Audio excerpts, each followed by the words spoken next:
Rolling.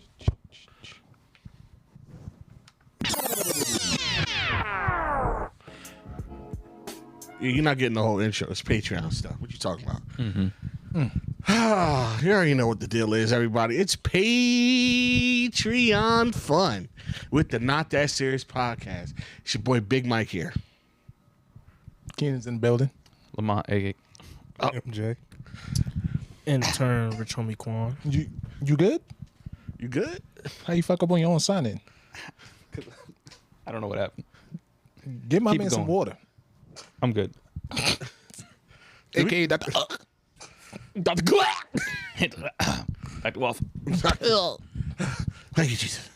Sound All like right, ate a so waffle. now that we are confirmed still alive, we will proceed. You already know it's Patreon.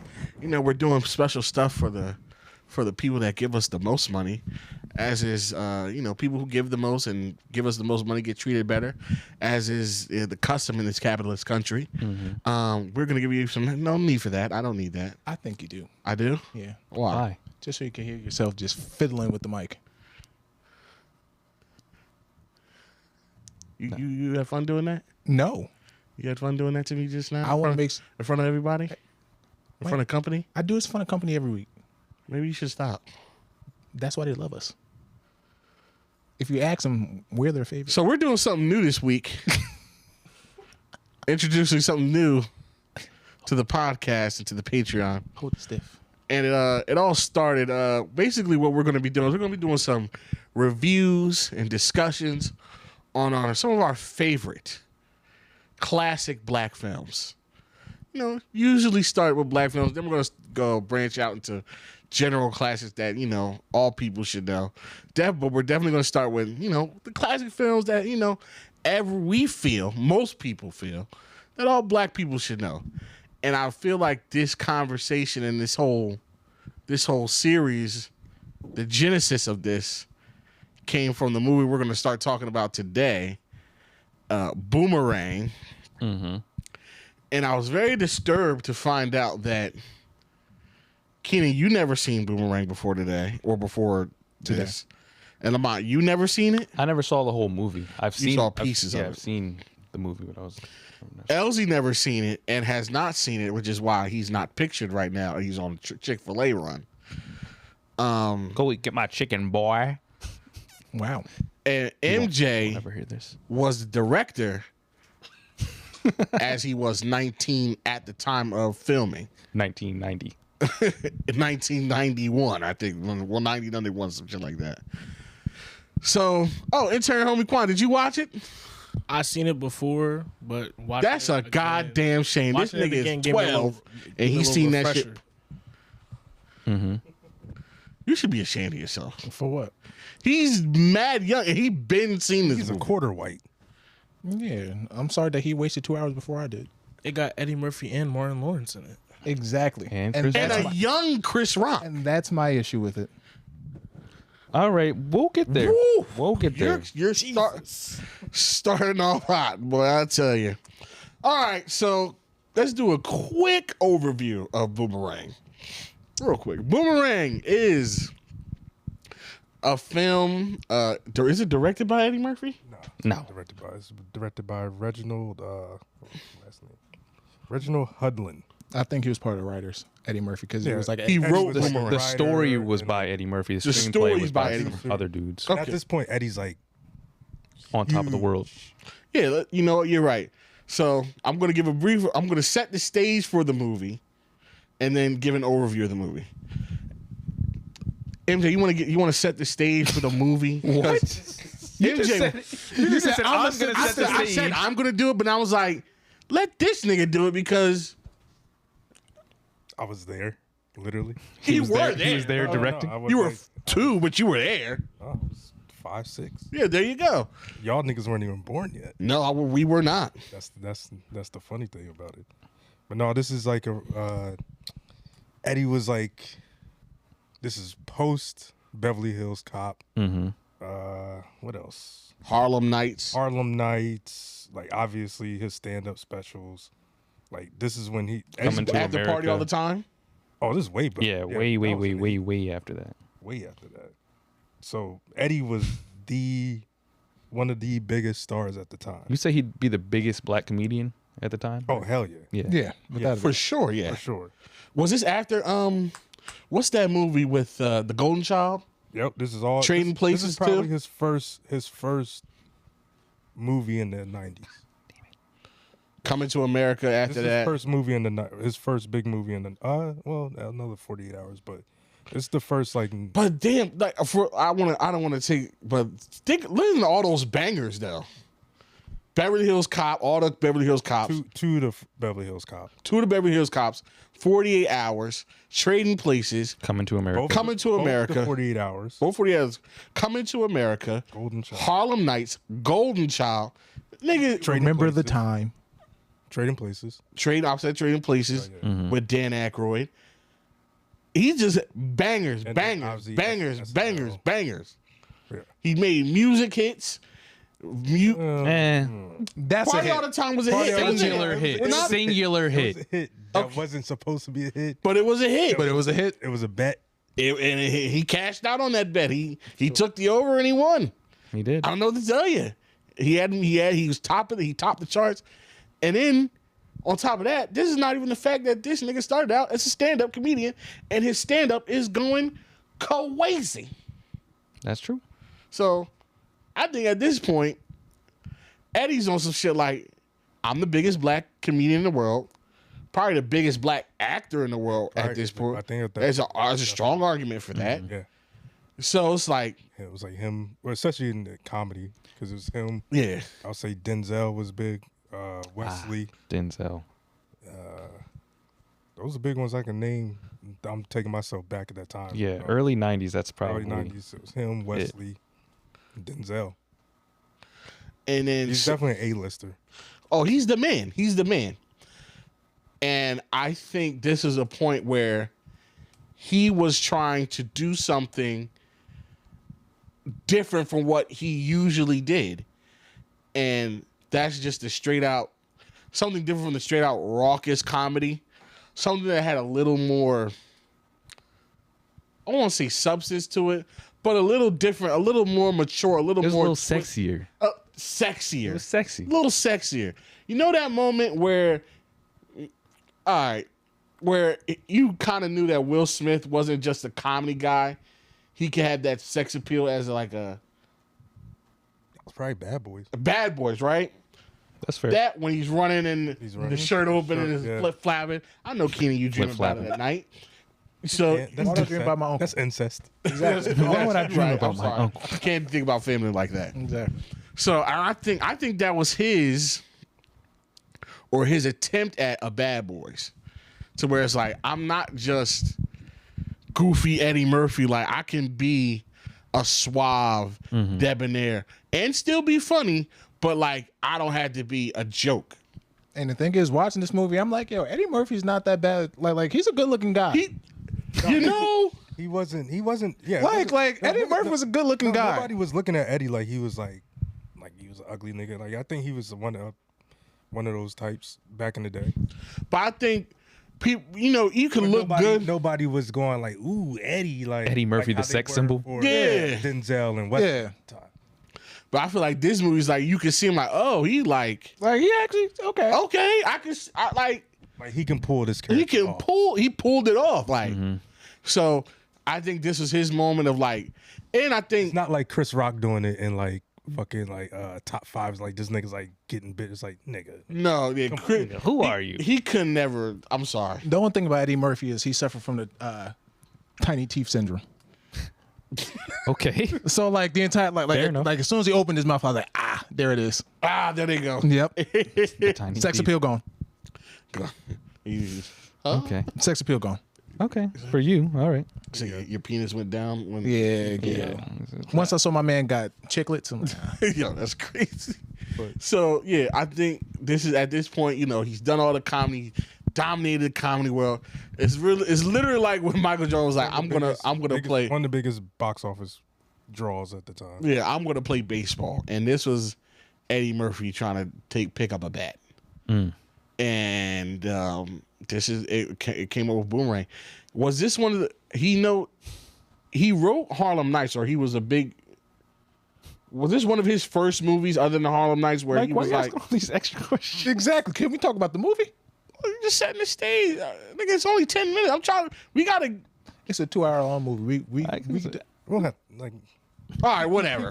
he going like. Yeah. I thought I was doing. My bad. Yes, he did write Harlem Nights. Yes. Written and directed. So, Harlem Nights, and honestly, a lot of the people didn't know, Harlem Nights didn't get that much love when it first came out. When it first came out, it didn't get a lot of love, and I think that Eddie Murphy said he went through like a kind of a depression over it, or he was really messed up about that. And then I think, this was, Boomerang his just pivot to be like, bounce back, try to be like, yo, this is, do like your ownership in black film and whatever, like, putting other actors on and giving other black actors a space and opportunity and to do his thing. Mm-hmm. So, yeah. So now, overview of the movie. Boomerang is a very simple movie. Very simple. Very simple movie. It's not a lot to chew on and think about here. Boomerang is about A lot of great moments though. it's the story of a marketing exec. Mm-hmm. Marcus Graham. Doesn't matter his last. Marcus Graham. He plays a marketing exec. Basically, he's the man. He knows how to get the women. He's a suave player. He knows how to pull women, but he doesn't get commitment with them because after he has sex, I guess he loses interest. He just loses interest. He got his friends. One's a little too brash with women. One's a little bit of a pussy. Mm-hmm. And he's kind of like. That's Martin Lawrence as the brash one and David Allen Greer as the pussy. Is the pussy, and he most certainly is one. I guess we can talk about the cast a little bit too. Oh yeah. And then basically it follows him, picking up women. He finally meets his match in Robin Givens, who's a lady that gets hired at the company over him. Mm-hmm. They have a little thing. She kind of like dumps him, breaks his heart. Then he falls for Halle Berry randomly. Because it's not always the one that you. Right, of course. It's not the one that you expect or the one you think you want. It's the one that you need or deserve, whatever. Mm-hmm. It's about them going through relationships, cheating, whatever, and then they get up together at the end. But I guess we can talk about the cast. The cast was in it because it's some. I'd say big names. We don't have casts like that anymore for black movies, or we don't really have black movies like that.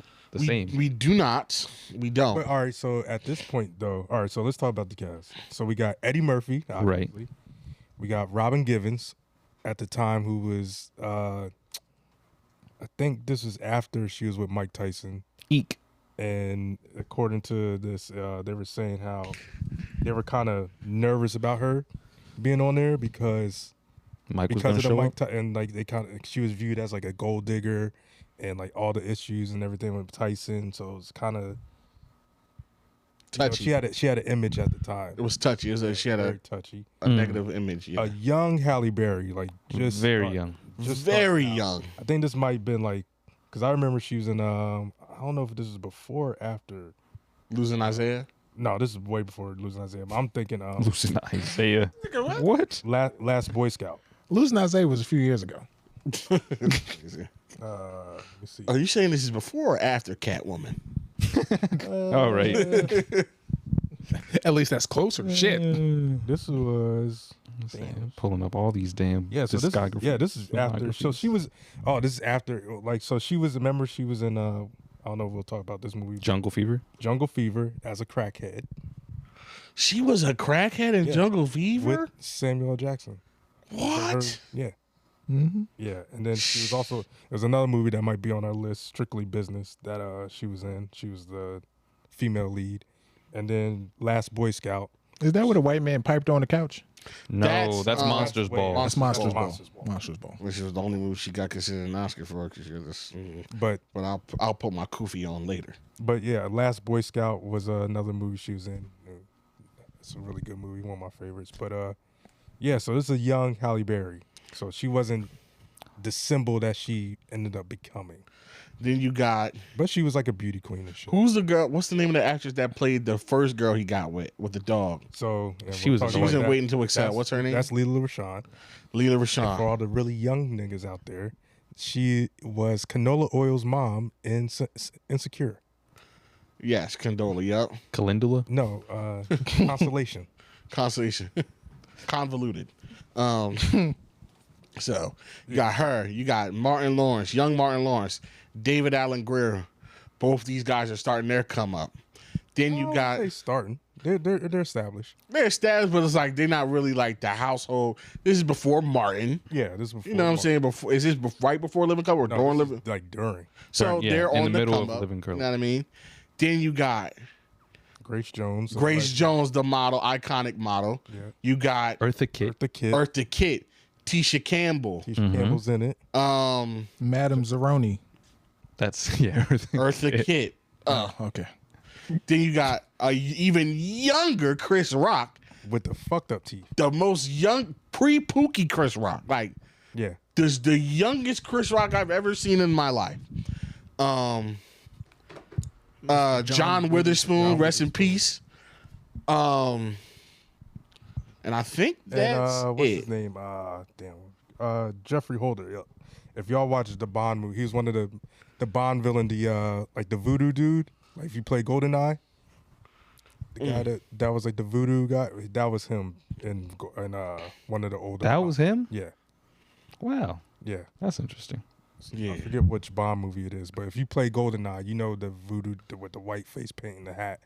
That was him back in the. And when you look at this cast and you see all these like iconic actors, it's like it kind of is a nice thing because you see like even when it kind of speaks to Eddie Murphy how dope he was putting people on because it's like you don't really see that much nowadays like we were talking about before. And that's what I was talking about when I texted you. When I said, Yes, I remember what you were talking about. So you can get into that right now if you want. yeah, I got a problem. This is where my problem comes in with like Tyler Perry and somewhat Kevin Hart. Because that's probably like the biggest black director or whatever you want to call Tyler Perry. Like pretty much a whole, what is it? Like a film studio. Damn near media empire. And then you got Kevin Hart, and he has his lane, and it seems like it's not putting other black comedians on that same level. I can see what you're saying. Not the same. No, I can. What, I don't know if I have like an equivalent movie or like giving people roles as. I wouldn't say in movies, but I feel like he kind of did that in that show. Oh no, he does it in show, or I guess in not really in shows, but in like his stand up. I know he does it a lot for like. I feel like he kind of did it in that show, the Real Housewives, Real Husbands. I don't think so. What do you do on the What young up and comers was Those was a bunch of old niggas. Well, yeah, I feel like I think there was some people in there that was. like. But the thing is, Yeah, I guess you're right. we've talked about this prior. It's harder to make movies now. That's also So true. you can't just be. Also, Is it? I feel like. Yeah. when someone feel owns like a with studio. I Is feel it like harder the to make difference, movies though, now? With Kevin Hart, I feel like Yes. Kevin Hart a lot of times in his movie he doesn't have that much power in it, whereas Tyler Perry would. Yeah. Yeah. That's, He owns that's a studio. the main part of my I think- problem. 'cause I'm thinking a lot of Kevin Hart movies, like, and he's with The Rock and shit. Like he's just like the star, but he's not like, oh, I'm gonna bring this person on or whatever. But I feel like in this stage of his career, oh, I know he probably he could do that. He has the power to do that, but yeah, I see what you're saying. And like, if Eddie Murphy was able to get that done in '91, But hold on, how you know that he's not? What was the last Tyler Perry project you watched? Do you watch any of his TV shows? His multiple TV shows? no, I don't watch. No, because they're not sexy. Oh, they're not sexy. Sisters? I've been meaning to watch Sisters. I heard Sisters, Brothers. I heard Sisters was all right. You got Okay, maybe this is. You don't think Miss Pat's sexy? I mean, in her own way. I'm sure in her own way. Talk shit. the way she talks shit. that dick, motherfucker. All I'd be like, I'm not the only one. Mix it up. Her and Don't Call Me White Girl. It's like it kind of Oh, nah, pull your fucking dick out, yeah, like dickhead. I like yeah, okay, All right. yeah. where you want me to sit? I Yes, like a strong one. nah. But like as I was saying, so like how they were saying like back in the days, it was easier to make like a C-level movie, even though he has a lot of big names in them. Those big names weren't like big names yet. Oh yeah, That's what I'm saying. But like trying to do we that still now. knew who they were. Like people would still know who they were back then. Because like, oh, that's Martin from House Party. That's David Allen Greer And from. I would whatever. argue that it's much easier to make movies today. There's so many avenues and platforms to put movies out on. Yeah. You can get a like niggas upload movies on Tubi every week. Niggas, random, just niggas. Yeah, but the thing is, the market for it, like those Tubi movies aren't being. So you're telling me? All right. Let's not say Tubi movies. Let's just I'm talk just saying, about like, all the Netflix. Prime, Yeah, so you're telling me HBO somebody Max. like Kevin Hart or somebody like Tyler Perry or even somebody like a Chris Rock or anybody couldn't get like something uploaded on like an Amazon? That's hard. But to put your money in something that's not guaranteed, I don't think that was all. I don't know if that was all. I'm not gonna say. I'm not gonna say it was guaranteed. But the thing is, so it's like, okay, at this point, Eddie Murphy was the top of the totem. Yeah, that's what we're saying. Yeah. At this moment, I don't think anybody's running to the movies to see a Kevin Hart movie. I feel like Then he missed his chance. That's what you're saying. Or like outside of like Medea, I don't think people are running to the theaters to go see a Tyler that's Perry because movie. Tyler Perry has run up a track record of putting out Stinkers. But if he were to put his energy into something good and collab with other writers that are just not himself, That is very true. And I think some people got God damn it, every time. Auntie. Kevin Hart. Everybody, I think people were getting Kevin Hart fatigue because he was doing that too. Oh the yeah. same thing. And he's been chilling. I feel like if he did something now, we might be. But that's to Mike's point about this movie with Eddie Murphy. He was doing something different. Exactly. And actually, I mean, when you think about it, and goddamn, Bomb threats going off. I mean, Eddie was kind of like obviously he's the funny, but he had different because he's a character dude. He has different characters and stuff, so he can do different things. And then we find out later on he can do drama Yeah. at some point. But yeah, let's Back to the movie. let's talk. I'm about to say let's talk about this movie. Let's start with the people start in the beginning. that don't. No. Let's do a quick overview, or people like the ones who haven't seen this movie.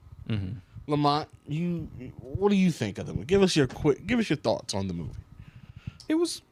I enjoyed it. I enjoyed the movie. Going through, I actually had notes of like when I was watching it, but Nice.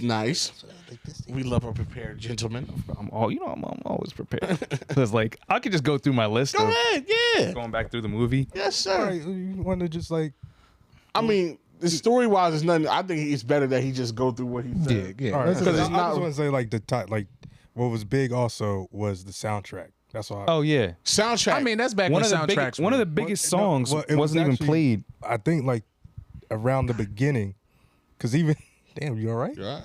You blind? Nah.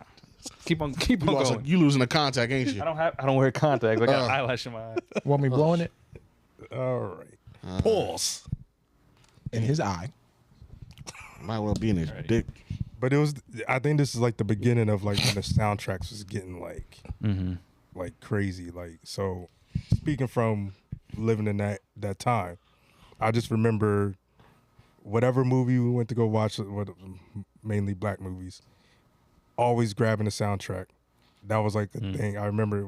We kind of still have them to this day. End of the Road was on this soundtrack. Was it? Bro. Yes. Yes. Oh shit. They were playing. They didn't Oh, play yeah, the yeah. song, but they played it like a piano rendition, and I was like, Yeah, it was. this what I like think it the opening sequence. So this is the beginning. This is. I mean, not say beginning, but like New Jack Swing was like Right. that's the shit. right in the middle of the. Right in the middle. So like, yeah, I think this is like around where like soundtracks was being the shit. for There you black go movies. by Johnny Gill. Woo! And then especially that the Babyface song. Yep. Tony Braxton, Tribe Called Quest. This is definitely an iconic soundtrack. Yeah, But one of the best. That's why I'm like kind of surprised. Like someone like Keenan has never seen this movie. Oh, I know the songs. No, I know, but that's what I'm saying. Like just yeah. being an iconic movie soundtrack, at least with black movies too. It's just it's hard for me. Like I'll sit down and binge a TV show, but I won't watch a movie. But no, well, what the point, and also the point of like kind of the black movie list when we started is like, y'all never sat with y'all family and watched this.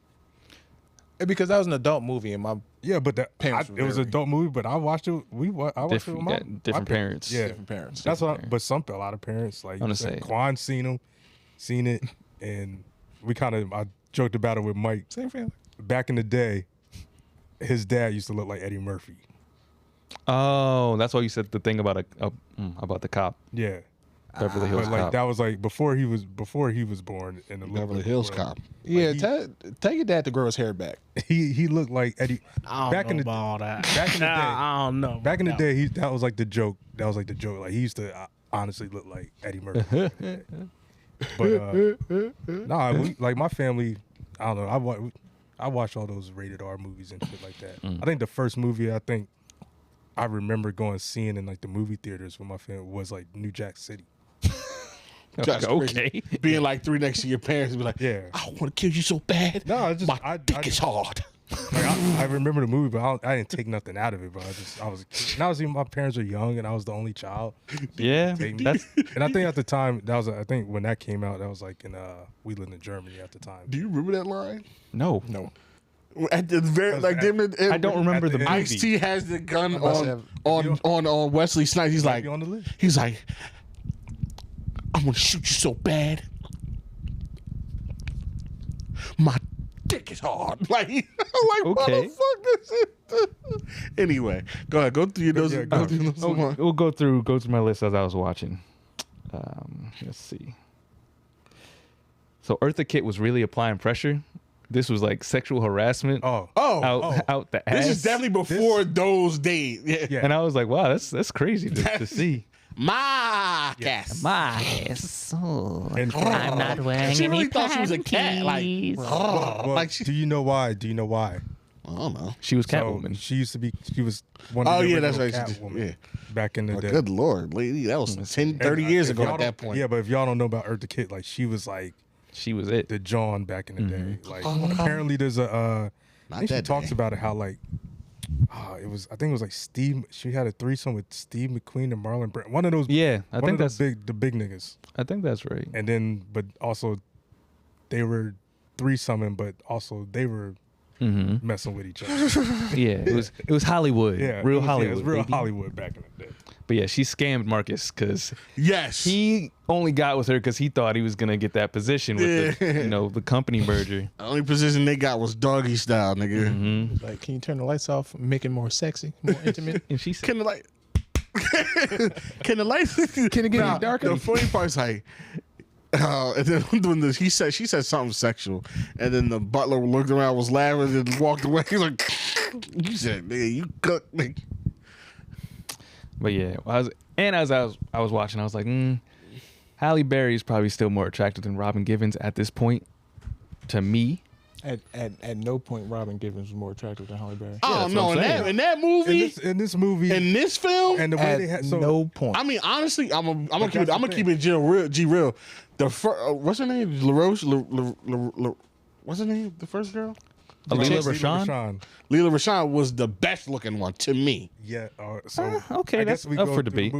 He kind of downgraded. He Should went we- from hold the on. best, then the Robin, then Should we go through the notes because there's a reason for that. Go ahead. There's a reason for what? It's an origin story for MJ. Oh, the feet. Oh yeah, God. we already know that. The hammer. And then That's, it was just funny. That's the origin. But I guess we could go through your We can go there.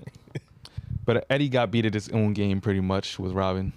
It was oh yeah, Yeah. good to see. when she hit him with the, you're not getting serious on me, right? I was like, Ooh, ooh.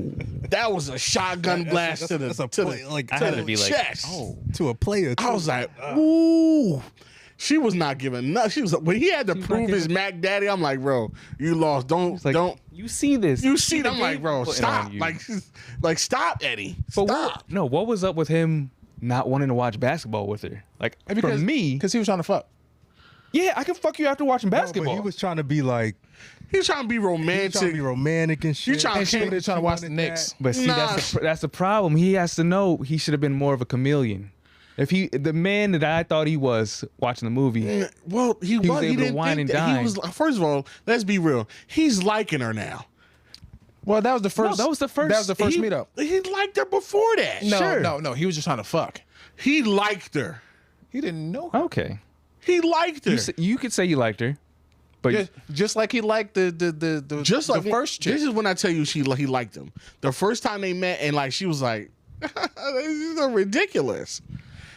And it was like it was a challenge. yeah, he liked And- the challenge. He liked the challenge. He's like, oh, you gonna work me? You gonna make me work for this coochie? And then it's like he went there, they did it, and then it's like now I feel like I'm being homied out. Like, pass me a beer. Yeah. Pass me a beer. yeah, It was where she was working her game. Yeah, and it was working because he was liking her. he could have watched the game with her.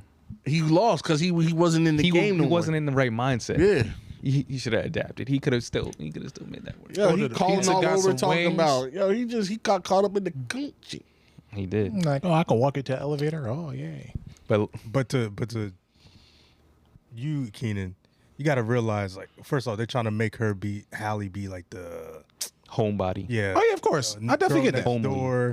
Yeah. And at the time, Hallie, she wasn't that then. No, Robin but Givens was. Even the girl next door, she still looked better than all three. Yeah, but I mean, but that's just your opinion. Just like it's my opinion. but we got the same at thing. the end, you got to think that time. You got to think that time period. You probably wouldn't think that then, because you know her at what she was after that. Nah, definitely. I just have a certain taste in women. Yeah, yeah. I think they I both. think, And I I've- think the they're girl with both the hammer to fine. my feet was the best one. I've actually never seen, like, I've never understood the hubbub about Robin Givens. To be honest with you, not even gonna lie. But to each his own. But yeah, no, Holly Berry the entire time. But you got anything else? No, I'm still going. okay. The lingerie under the coat, under the raincoat, I want a girl. was a girl. an elite. I love that. That was such a big '90s thing. You would see that in movies and sitcoms in the '90s all the time, where a girl just shows to the homie crib with just a trench coat, and then they open it up. It's just I want to be pulled up on with What a movie they did that? That's so I feel like- fire. Yeah. That is fire. I mean, that's definitely tough. That's like that's tough, That's tough. Because at that point, you already know what time we on. bro. Oh, boy. Exactly. Boy, you you know like what time this. we on. Bruh, my We ain't bro. watching the game tonight. Nah, nigga. Jordan can go for 80. I'm We ain't putting watching up, this game I'm putting today. up my own 40 piece. 40 Yeah, triple I double. love that. Great move. Please bring that back, ladies. Bring that back. Biggie, I know you're listening. I'm just playing, Mike. When all the women were laughing at him when he walked into work and Robin was at the front Yeah. desk, I was just thinking, like, still beat. Still Beat. beat. You're my boss. Still beat. Doesn't Yeah, I don't know matter. why he was tripping about that. And I don't know where you Because at? the roles were reversed. Yeah. Now it's a I group know, of I women is understood. like, oh, so I how, feel- how, you how feel- was the you dick feel game? used. It's like, oh. Yeah, it was good, and y'all can get some too. Yeah. Now the problem He was didn't like that. He didn't First like of that all, that the the women was only talking problem I about had him. was when he did it with the one chick, and the chick was like, "When are we gonna fuck?" You I'm don't like, want this God. pussy? Oh, Strange. I was Oh, like, we "Damn." We get to Grace look at Jones. that. You don't want this pussy? He said, Everybody wants this pussy. She was, We'll get to that. That's when he was already locked in on he was- Robin.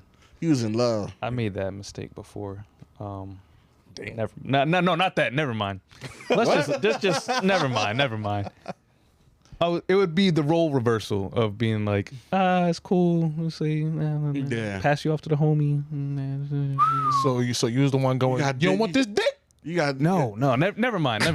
Let's forget I said. We'll It's a examine stupid- that later. We can talk about that later. Then we're getting to the Halle Berry stage of the movie. She had a line that when they were cuddling after watching Star Trek, that's how you really knew that they were meant to be. I'm a Trekkie too. He's like, oh yeah. He woke her up just by like stroking her head and kissed her, and then she said, "Friends can kiss," and I was like, oh.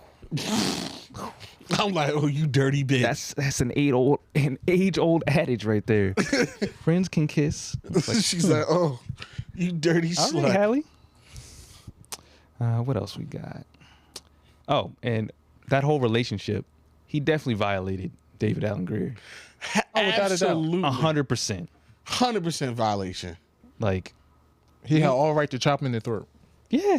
Just Yeah, Should have no. slapped him with that pool stick. Yeah, he definitely That was- hands needed to be High exchanged code over that. shit. Very violation over that. And honestly, shame on her too. listen. She said like They established themselves as friends. as friends. But it's like, it's yo, on your boy to it say, is on your boy, but it's like, shouldn't you have some Nah, stuff? It's like, nah, No. you want? nah. I wouldn't do that. Like, yeah, I'm gonna go for one of his best mans. Like, come on. A week, like you can't wait a little bit. No. Oh, that's the problem I have with the whole movie. There's no set The timeline is time. unclear, very like you don't know what time is going on. Yeah, I will say that. Halle Berry's moved into his house. She's got pretty much a little mini studio Yeah, set they up. moved in mad. What is that? But yeah, it could be 6 months. It could be a year. We don't the know. only time difference we saw is the difference between when they, I guess, when he got caught cheating or broke up, to like when he came back. They said it was like 4 months. Because the little They kid was actually like, said "How it. long has it been since you've seen us?" He was like yeah, 4 yeah, months yeah. and 2 weeks exactly, or something like that. So that's the only time period we have exactly. is 4 months. So Otherwise, it's just you like, can infer that this probably took close over a year, maybe, Probably about it. because you got Thanksgiving. I don't know, but like you don't know. You know, because Yeah. they was wearing coats the whole time. yeah, Yeah, impossible to know. because in New York, in movies in New York, it's always cold It's- all the time. all the time. no summertime Unless unless it's summers in New York ever. Well, I mean, there's a. It's time. either it's no mix of it's no weather was mix. normal back in the day, so It's either- chilly in the fall. It's either summertime where it's deathly hot and it's only hot, or it's brick cold and it's only cold. yeah. And my last note was, he didn't have to quit his job. Yeah, I don't know why he did that. He really OD'd. And the whole relationship with, now we're just going, I'm going to talk about like my complaints with the movie. The whole relationship with Halle was such a small part of the movie. Like time wise. Like he was with her, then they broke up, then they just got back together. Now it all happened in like I 30 think. minutes. Yeah, I think. Yeah, it was all third act. That's what I was thinking when I was watching. I was You like, had a this- problem with that? Just in the structure of like normal storytelling, yeah. Because there was no like relationship development. It was It was just like, It was- we're in a It was relationship. very smart. It was small because It's it was very like the small and little- subtle. Yeah, it was Exactly, subtle, it went like when they from- were on the plane and stuff like that. Like But I that's- mean- that was like friendship, like I knew planting the seeds. that they was going bag when she was in the office talking to Robin Givens, like, well, you know, Marcus got a reputation. I'm like, you're interested, you gonna fuck him. As soon as she asked about when he asked him about her, like, you want to be with her, right? I'm I'm like, oh, bitch, okay. this- Okay. you're doing that women shit. But yeah, I do kind of see how like they didn't really, I guess, lead up to it much. I think the problem for me was once they started, they hit the ground running, With who? like him and Halle Berry. Oh, Like as soon as they were washing dishes 1 minute, and literally like 6 minutes later, he's taking a shower. They're in the like she got our whole art studio. That's what I'm In saying. the apartment. That's what got me. I'm like, yo, this is that's what I'm saying. Like they don't What the show hell is this? an actual relationship. It's like Thanksgiving washing dishes, and now you're living with me. And this whole time he didn't hang out with David Allen Greer Didn't once. mention this to David Somehow. Allen Greer. She's moved in, Not once. not once. Just hey, like okay, like damn. Yeah, it's kind of wild. That's you see that was my complaints. The only complaint I have from this movie, because the movie was fine. It was what it was. It was fine.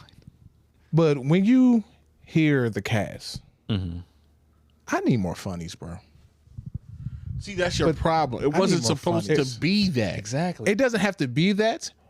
But you could it has add- to be that. No, but like you can have organic, like funny, serious moments. Like how Martin Lawrence, his whole thing was, oh, everything black, you know what I'm saying? The black man did. That could have been executed a lot better. It could have been more funnier. I think it was probably funny for the time. This is 30 years ago. Listen, man, if it's yeah, fun, that's why. That's another thing that I remember. That's a lot of the back then when niggas was like that was really running around the street like that. we still got niggas running around the street like that now. We do. They were more prominent. These niggas got the internet now. Yeah. then they can just talk to each other instead of talk to us. That's what I'm saying. So like I just wish like there was a couple like the funniest moment was when he asked Madame Zeroni to make the room darker again, like even darker. That was the funniest moment of the movie. Yeah, it's not supposed to be like It wasn't supposed to be ha ha ha ha. I don't need it to be ha ha ha. Like I don't need That's my what you were stomach to asking hurt. for. No, I don't need my stomach to hurt. But keep me like. Keep me engaged more with a funny like. And I thought there was a lot of funny moments in the movie too. Honestly, like if they would have made like every time that the three of them, Martin Lawrence, Eddie Murphy, and David Allen Greer was like a joke was in. There wasn't. There was jokes. there were jokes. It was Joke. There was no Plenty. jokes. When they're on the rowing machines, there were jokes. When they went to when they were shopping, messing with the white messing dude. with the white dude.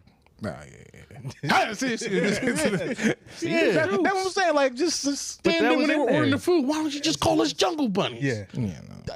I thought they had good moments. And then first of all, you're cap because the Thanksgiving scene, that whole Thanksgiving shit was funny. Mm-hmm. From the beginning to when they left was funny. John Witherspoon killed that shit.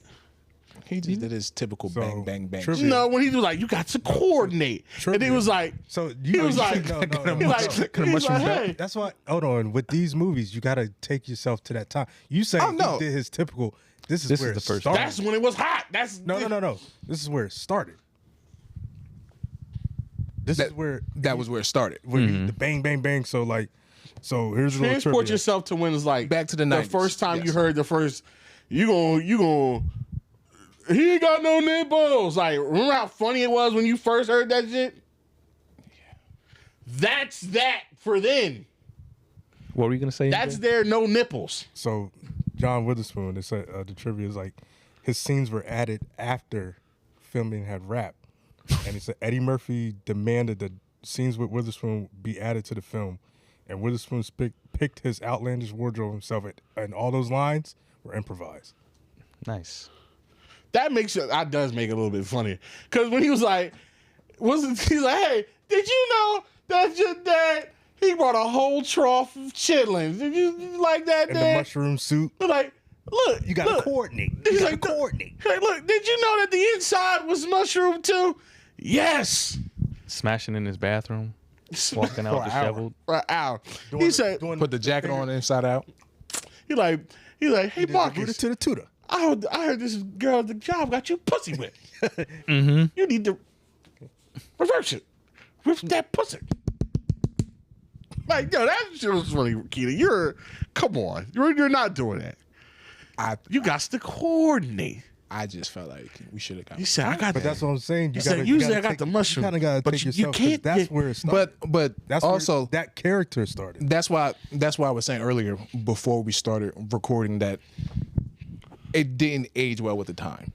So like there are still old funny movies that you watch them in 2023. Them things are still gut wrenching funny even if you've never seen them before. But I don't think that would, like we said. well, I don't think of that's course supposed- this was definitely supposed to be a rom-com. Yeah. It is. I didn't get much calm.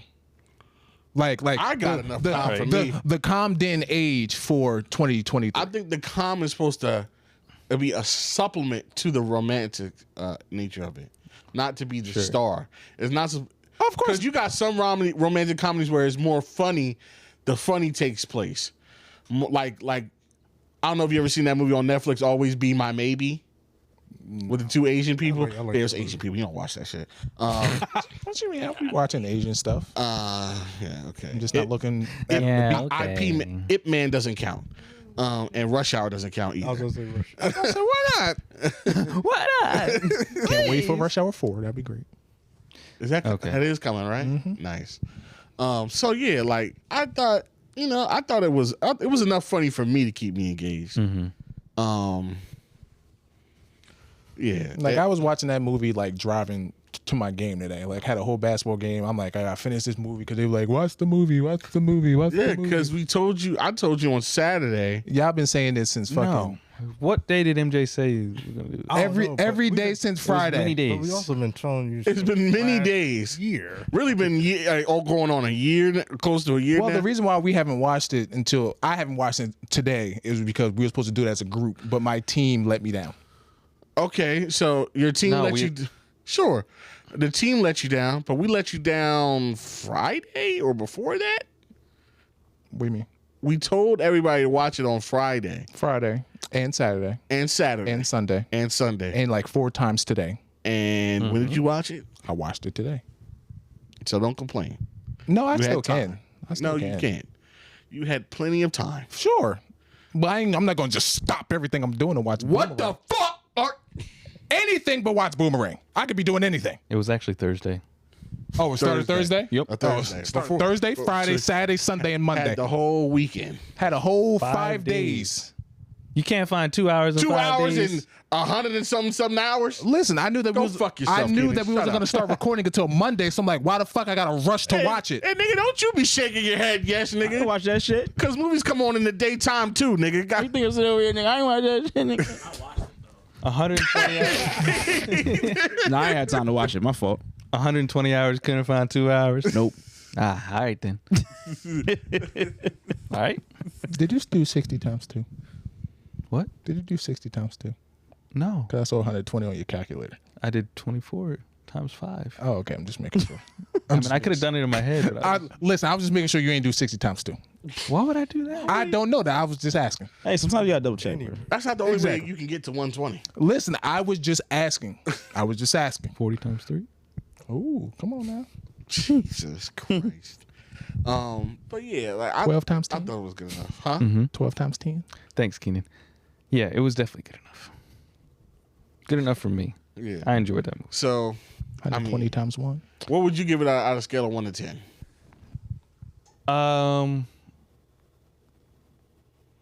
Right now, probably like a 7. At the time, it would probably have been like an 8.5. If I was like watching it in the 90s, I'd probably be like, damn, I think it might be a 7 then. 7 That's then? still a solid score. Yeah. That's definitely. I'm more like a. 7.5. Because Yeah. compared to, like, people comparing him to all his other movies, that would be just like in the middle for him. But I wouldn't, like we said, I wouldn't judge it as like a comedy. I'd judge it as like a rom-com. And also, what's the crazy thing about this movie? I did watch this, and while I was watching it, I was counting this. You know, I was surprised at how few white people were in this movie. Well, that was the. I mean, it was a. Sure, but I'm thinking about at the time how you could do that in the early That '90s. just shows you how much power. The power of That's what I'm Eddie saying. Murphy. It just made me like, wow, this nigga really had the juice to make a movie where no white people spoke. It's 3 white people spoke in that movie. The waitress, the dude at the mall, the little girl that worked in the store, and the French people that they were presenting the thing to. That's it.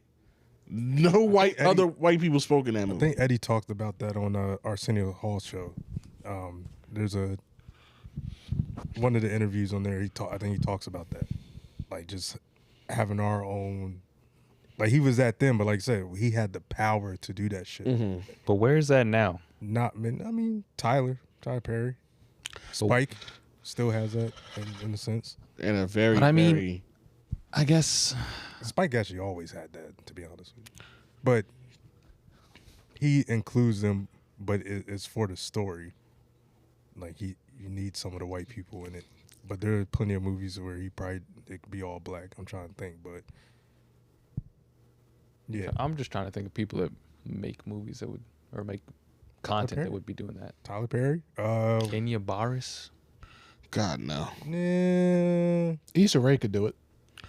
Ooh. At this point, yeah. Issa could do it. what's his name? Will Packer. Issa Rae could be a good one. I could see her I'm actually doing surprised, something. Mike, like you that. didn't talk about She could pull. Strange more. I mean, the fact that she kind of did it with Insecure. Bringing in a whole bunch What do of. you mean? What about Strong J? Her scene's still in the whole movie. What scene still in the whole movie?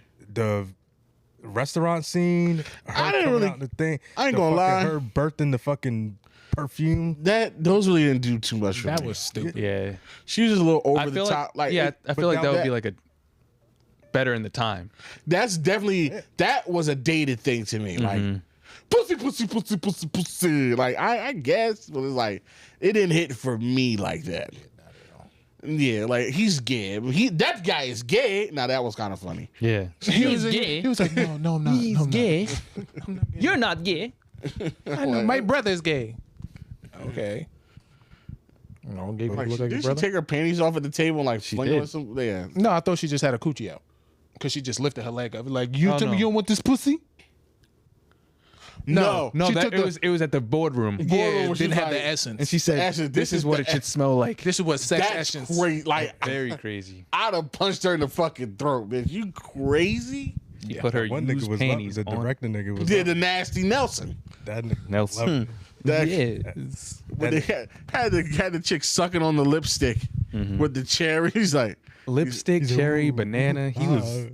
he's all the, like, face- he's like, I like the ice cream, and I like the oranges. Banana and the cherries gotta go. You know, Fair enough. yeah. He said, "What's it called? After Beth. After Beth. After bath. After Beth, boy." Yeah. BIRTH.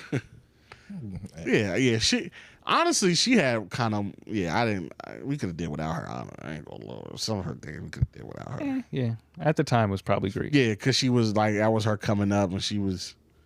Yeah, but coming up. She was. Yeah, I was wasn't gonna say, like- not coming up. I'm like, she was the deal back then. like. Or how about Tisha Campbell scenes?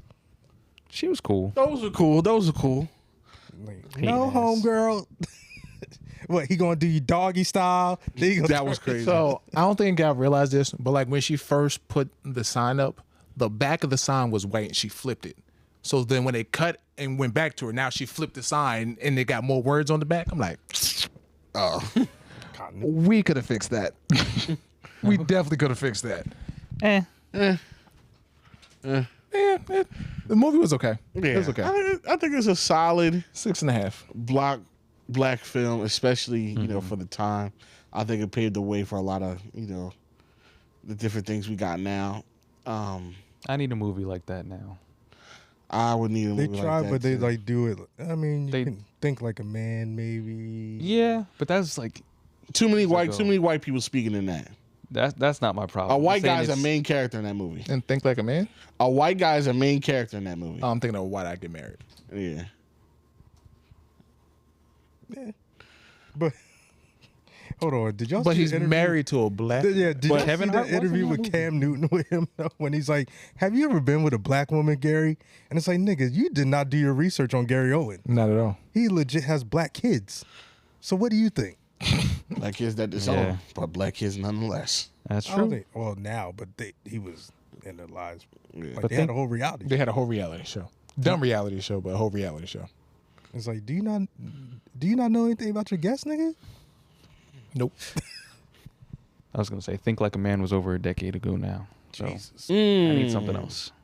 I need more. Yeah. They tried to do like a black version of About Last Night, like they did with Kevin Hart and I think Gabrielle Union and what's her name, Regina Hall. I guess we need more than just Kevin Hart. Yeah, it's That's Kevin the Hart. problem.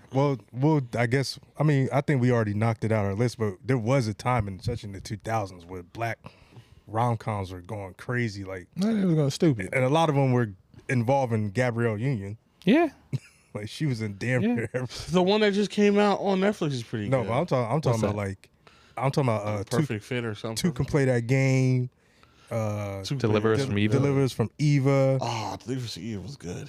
What's the other joint? Breaking All the Rules. Like I never watched that. I don't think I fully watched because it was. I ain't see breaking all the rules. It was that's not one that was like, oh, you gotta see that one. Nobody's ever said you. But Boomerang had a big impact on my life. Deliver Us from Evil or Breaking Two can play that game. Which one? I would say.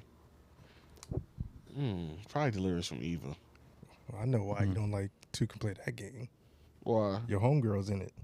Who's my homegirl? You know, do the voice. I don't. You know who I'm talking about. I swear to God, I don't know. Your Monique. girl. Oh, she's in it. No, that's not fair because she's No, I'm just- she's in Two can play that game. That's what I'm talking about. I'll say I like that one. You said I Deliver Us am- from Eva. oh, it is better than that. She was like, I am not a size 6. I'm a size 16. Oh no, that's Baby Boy. See, they all blend because she They played all- the same shit. Yeah, big Do the brassy. do the impression. Come on, dude. He loves that shit. Do the impression. Come on. Go ahead, tap Do it in dance. every on, movie. come on. Surprised she And didn't do then, it. and then he put a dick in, and I was like, "Is that all you got?" She wanted to do it in Precious.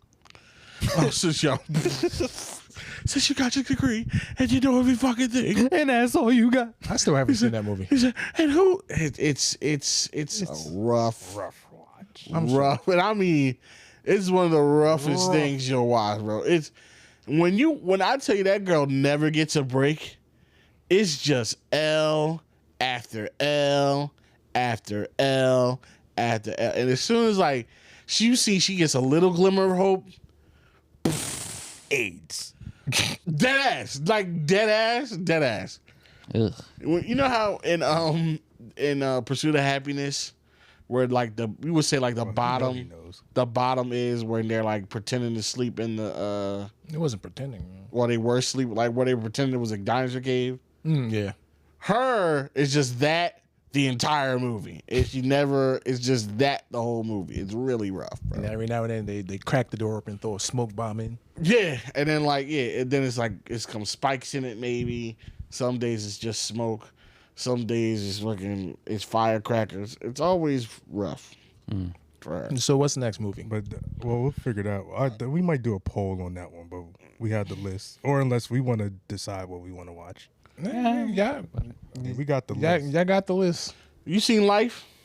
Have I seen Life? I think that was one. You didn't see Life, nigga? No. That's it. That's Oh it. my god. That's it. Life depresses Lamar, you seen me. Life? Life I have, depresses me. but it's been years. I saw it when it came out. Life is depressing when you think about it too much. Depresses me. Life is hilarious, bro. Nigga, the You never cornbread. seen Life? What, nigga? I mean, I think this is Kenan, what the I think this fuck our is you reaction, on? But I forgot that we did the list, and I had the list. Jangalang. It's bold. He said, I ain't say nothing. It's bold and black. Life right there. God damn. It's gotta be Life, man. Okay. But that's what. But I was saying, this movie impacted my life dearly Oh, with the feet. because that scene is the reason why I have a foot fetish. But how? How? Like, Because it goes to what his philosophy was. If she don't take care of her feet, everything else is chaos too. Wait, time out. We never saw Holly Berry's feet. He didn't do that but he did it with Robin Givens. And he even stayed with Robin Givens. I think he did that because he's just coming off the trauma of the first girl. I thought he did that with every I girl think he slept did that with all the I think he girls. did it with all girls. But they never But showed they Halle just Berry. because they didn't establish anything about the relationship. Yeah, they didn't go through the... with. Because it went from He might have looked at the feet when they was just chilling it went from after the friends can kiss to hurry up and get out the shower. I want to show you something. Kind of crazy. Yeah, it's very Kind of crazy. That's I agree with you all the way. That one was like, what the fuck? Yeah. But you don't want And then she moved out just as fast. I'll come back and get my stuff. I was like, okay. Okay, bitch. But that Love should have brought your ass home last night. he did what I mean, he smashed and then looked at the feet. But also you gotta think back in the 90s, pumps were a thing. Yeah. So women will put their feet they through hell. weren't open toes back in the day. Mm-hmm. So A lot of I corns. got a little bit of luxury. A lot of corns. a lot of bunions. I can look at them first and then decide. All right, so Life is the next Damn, one. Life's the next one. All right, then Life. Fucking So you're listening to this one. How long I got to watch that?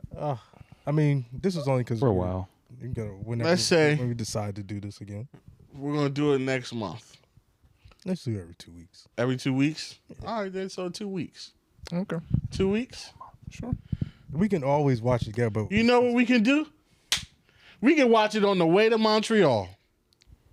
So you're most likely going to be in the front seat. We can watch it on the way to Montreal. Collectively. Say, all right, everybody press play. Isn't that cute? Isn't that cute? We could do the watch together on Plex. We could. We could. We could. Whoever's driving, everybody gonna be silent watching the movie. Whoever's driving, Nah, the nigga driving gonna be sick. The nigga that driving has to be the one that has to like already seen the movie. That's all right. It don't matter. Everybody gonna be quiet, headphones in, watching the movie. Niggas just be like, Bro, Keenan, I swear to God, you're gonna be cracking the fuck up. I probably. You want to listen, look? You want to look? Nah, you was talking about this movie, haha. I've seen clips from This it. motherfucker right here Yeah. got some hardy horse. Yeah. I've seen clips. Yeah, Definitely seen clips from it. For the life of me, I don't know why. I'm that baby's paw. I don't know what. After that movie, I don't know why they didn't make more movies together. I don't know. They must hate each other or something. Oh, The money probably wasn't there. Or just different schedules. Yeah, or just in After a movie like that, I would be like, yo, let's do something. Yeah. You would like, no. I mean, that's a class. I mean, we got a Chris Rock, Bernie Mac movie, and they might have already had, something in the works. Bernie Mac was in that. Bernie Mac was funny as fuck. There's a bunch of facts. Like shit is different. That you can still then that was what 99. 99. Ooh. Like things you gotta think things work differently than it is now. Like and it's also probably because the budget was 80 million and they only made 73.4. yeah, no, and he's talking about Martin Lawrence and Eddie Murphy doing another movie together. Like them doing stuff together. But that's probably why. Nah, that's not why. It's because things that. I mean, it took longer to make movies. It took longer for movies to come Technically, out. it's a failure. And they're two expensive actors. Yeah. No, but Martin Lawrence did other stuff with other expensive actors. I think what Mike's talking about, like it couldn't have worked because you got to think about the times then. I think movies took longer to make. Exactly. They were actually still using film. It wasn't digital yet. Even to the point where like these 90s movies, they were in theaters, but back in the day, you had to wait for Blockbuster for it to come out on Blockbuster. Then you had to wait a little bit longer for it to come out on like HBO and then at the time. And it wasn't like what movie just came out and now it's already on streaming or I forget what it, but like Little Mermaid. Something else. But is that on streaming? Everything's on. Yeah. But a lot comes streaming like it'll be in theaters for like a month. a month, and then it'll be on streaming right after that. But I think what Lamont's saying is, if that movie actually made money and didn't lose money, Facts. there would be more incentive Because there was for definitely them to make a movie together. And then That's like, you know what it's like? It's literally like the Brooklyn Nets. Like, you signed all these niggas that's all these expensive ass niggas, but you didn't make it to the Eastern Conference Finals. You lost in the first round. We lost in the first. You got swept. So it's like, well, if we're not gonna make it that far anyway, well, I'm gonna pay all these niggas. And plus, this is like heavy. There's only two people that they're paying. This is That's what I'm saying. Like, you paying all these expensive niggas, and you expecting when you put them two dudes together, you're expecting to make money, but not only make money, but make a lot of money, not lose money. Nah, that's like I think, like I said, at the time they had other. Like you gotta think at that time, bootlegs. Those actors they already have deals in place. Bootlegs is the reason why that movie didn't make money. No, MJ's right. They have deals in place for other movies already. For that, like he might have already been signed. Like he might have already been signed to get to film Big Mama's House. Big Mama's House, and then Big Mama's House goes big, and then then also Martin Lawrence, and then after Big Mama's House, before Run Tell That. That's when he had his I won't disagree with that. But I would also like to conject. I don't even know if that's a word. I would like to say that if that movie, what was the budget? 80 mil. If that movie made 200 million instead of 73, I don't think we see Big Mama's House. Bootleg like what that. Does bootlegs have to do with but that's also why a lot of black films didn't. A lot of black films. Because sure, I guess something like that's going crazy in the hood off bootlegs. It's considered probably go crazy in the hood. Cult classic. Like cult classics are like art. The black cult. When it came after the theater, it became a thing. So you guys, Patreon, you know what it is next time. Make sure we'll be back in 2 weeks. Make sure you watch Life. So, you can participate in the discussion. And anybody, you're in the Discord, you want to chat with us about Boomerang. Actually, and if you haven't seen Boomerang, go watch Boomerang. And then come to the Discord and chat with us about it. You know what I'm saying? And then, yeah. And no need to tell us, like, oh, y'all should watch this. Because a lot of movies, the whole thing is. Oh, no, tell us. I'm saying a lot of them, the whole point of this is so y'all can see the movies that are deemed black classic. But there's a lot of them that we already established that we all seen. So we're going through. Basically, 9 times out of 10, if you suggest one, we probably already got it. So don't even worry about it. We'll put a poll out and be like, which one we should watch next. Because then be like, oh, why don't y'all do Friday next? Yeah, like, don't already seen Friday. Everybody's don't come in here talking about, oh, you guys, you know what you guys really need to watch? You need to watch Boys in the Hood. Then I'm gonna fucking digitally slap you in the fucking face. Like, okay. Don't. Let me check the list real quick. All right. Nah, I believe everybody in here seen Boys in the Hood. I hope so. I thought everybody in here watched Life, but I really cannot believe you didn't watch Life. I've That's never seen crazy, Life, bro. Never seen Life. All right, so we're already 15 minutes over our Patreon limit, so give us more money. I mean, there's no time limit, but No, it's the time limit. We give them 40 minutes, and they should know that. So It's an hour. okay. So basically, if you watch the whole hour, this you're obligated to upgrade your Patreon subscription. If you're already at the max, you need to just donate $5 on the next month's payment. Just put it in the PO Just box. put $5 in the envelope and send it to the PO box. PO box number 276 in Burlington, New Jersey, zip code 08016. You know, don't be a thief. You know what I'm saying? God doesn't like ugly. He doesn't like thieves. It's one of those commandments I read about them. And we will see y'all and when we see y'all again. All right, peace. Bye. No outro music? Oh shit, yeah. Nope.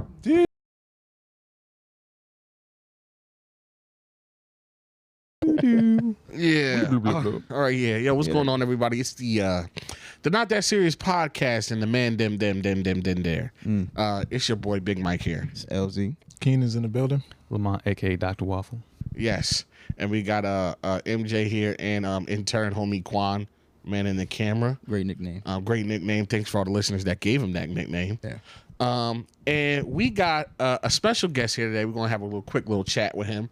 Our man Ebun from the Live Breathe Football brand. He created that brand. Nice to have you here, my man. Hey, happy to be here. Thanks for having me. Of course. And first of all, just tell us a little bit about yourself and the brand and everything. Yeah, so the brand's called Live Breathe Futbol. It's a soccer-inspired apparel company I started about 11 years ago now. I started back when I was a college kid at Temple in Philly. Just made some T-shirts on my 21st birthday, and then just like sold them online, and they sold out. And I was like, oh, this is cool. And I just kind of kept doing it. Then after I graduated, just focused on the brand full time. And then 11 years later, we're here. So we focus primarily on like lifestyle, kind of mixing like streetwear, fashion with like sort of soccer inspired graphics and things like that. So you got your start at Temple. Yes. Did you play soccer at Temple? Or No, I didn't play at Temple. okay. So it was just like a love for soccer beforehand. You just threw it out there, say I'll make some shirts, and then it all somehow came together. Yeah, I mean, I was born in Nigeria, so I grew up playing soccer there. I even played a little bit in high school. Played club ball at Temple, but like not for Temple. Is that when you gave up? That's when you realized like. Is that when you realize like, oh yeah, okay. Is that when the dream died?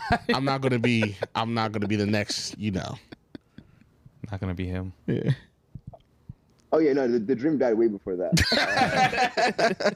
Yeah, the dream was dead in like high school when I realized like, I'm really fast, but like I wasn't like, that technically gifted. So I just knew like I was a much better artist and designer than I was a soccer player. Yeah, you wasn't getting chipped off the York fast. Yeah, I mean that's true. If he had the talent, he'd probably already be there. But Right. at that age. All right, so you was in Temple. How many times have your shipments been robbed? What? Temple's the ghetto, man. I don't know if you've been there recently. It is north. But it's Not recently. It's been that way for a while. It's firmly in the hood. I mean, it was worse back when I was there, but thankfully, no, I didn't get robbed while at Temple. That's good. That's good to hear. Yeah. All right, so before we even get started, we gotta establish this first. What clubs do you support? Arsenal. Oh, That's very Nigerian of you. Yeah, man, come on. Very Nigerian. I thought it was gonna be Chelsea from the your recent collab, but that's surprising. No, I mean, listen, we go wherever the bag is at, bro. Listen, I I'm about to say the respect same that. thing. I I was respect like, that. a bag is a bag, man. The Chelsea bag. It's like we Chelsea now. I said, yeah. You can be Chelsea. King. Yeah, I was gonna Someone say. say- You can speak for yourself, Mr. Non-football Okay, watching. first off, man. I don't watch football. I'm talking about we as in like him. Exactly. His wearing, him, Yeah. I don't think tread lightly. Well, I'm here for the check only. Don't make me I'm not putting on no blue, bro. Yeah. All right, No, so. listen, At least not that. No. All right, so Arsenal. Okay, that makes sense. You're in the present. We have everybody here. State your allegiance so we can fight about it for the next 20 minutes. Yeah, Man City over here, man. Yeah. Manchester United, of course. And the greatest club in the world, Liverpool Football Club. oof. What? Oof. Yeah, oof. What is? Hold on. What is oof? I do you just don't think like it is? Liverpool. What is it? Arsenal gets Exactly. a little taste of success, and they start acting different. They don't. I think he could say that about you and your team. Listen, I can only count what I started watching. I only started watching since 2017. So Oh, how As far- convenient. as far as- How convenient. as far as I know, Right. we've been on top forever. Exactly. Right. See that? All I know is Mo Recency bias Salah. is crazy. Man. Recency bias. Oh my god. I miss you Saturday on All I Monday. know Please is come back. So you had no idea about when what's his name? Daniel Sturridge was there. You had No, Balotelli you know at what? one You know point. what? You know what? Actually, I do because funny story. When I was in a senior high school back in 2011, we went to. That's crazy. Shut up. we went to Disneyland, Disney World for our senior trip, and they, how in Epcot they have like the English part, and I guess in the store they were playing Premier League football on the TVs. Yep. And I just remember seeing Liverpool play somebody, and Daniel Sturridge was playing really well, and I was like, I like those guys, and that's when I decided I like Liverpool. Yeah. Okay. Well, not. Okay. It is what it is. But yeah, I don't really. The history I've been trying to get a breast of, but it's just a lot going on. It's too many things. But Yeah. So, Ebun, I actually had a question for you. How did the Austin Reeves like collab or like appreciation from him? Where'd that come from? Again, I mean, it was just like another organic thing, which is how most things that happen with the brand come about. So I was just at dinner one day here in Philly with my guy Amobi Okugo, who used to play for Philadelphia Union. He's retired now. We're just having dinner, chopping it up, and then this guy comes by, his friend Reggie, and Reggie we start kind of chopping it up or whatever. He's like, oh, like I'm a basketball agent. I'm like, cool. I'm like, yeah, I have this brand, whatever. He was a super good dude, whatever. Turns out he was Austin Reeves' agent. And I think this was right before Austin went to the Lakers. Okay. Or he had just started playing for the Lakers. He was like, yo, like, obviously I'm always looking to hook him up with stuff. So I just sent him a bunch of gear. I was like, yeah, for sure. Like, he showed love. And then Austin just started wearing it. And then I think the Lakers played in Philly early, I think it was January last year. And where they probably randomly, lost. Okay. Yeah, they did lose that game because Of course I think they did. LeBron was hurt. I think it was hurt after like the Brooklyn Nets game or something like that. So anyway, like Reggie hits me like, yo, like we're in Philly, like me and Austin like want to just come by the office, and I was like, yeah, pull up. So they just came through, chopped it up, like we had a really good conversation. He's a super good guy, and then he always just wears the stuff like it's super organic. It's not like we're paying him or anything like that. It's not like we're like, bro, like Okay. give us a shout out. It's just like he likes the stuff and he just wears it. Oh, that's dope. Man. That's dope. Yeah. Nah, that's really dope. It's man. good stuff. So, I mean, yeah. Thank you. Well, let's make this genetically modified. We need to get him on the podcast. So if you could hook us up with his agent. So shameless. You couldn't Keenan's even. a Lakers fan. Hey, so- listen, I'm very shameless. If we can get Austin Reeves on here, that'd be great. You might combust. I might. More than just combust. It'll just bust. He'll do a little bit of both. He'll come bust. Yeah, Oh, okay. yeah. He'll do all that. No fire involved.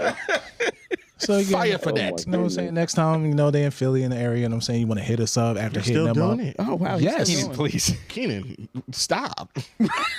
I can't make any promises. Please don't. Don't do anything. Don't promise Keenan nothing. Don't do anything for him. Y'all don't want us to be great. You don't even watch football. Well, you just Good thing we're talking about a basketball player, though.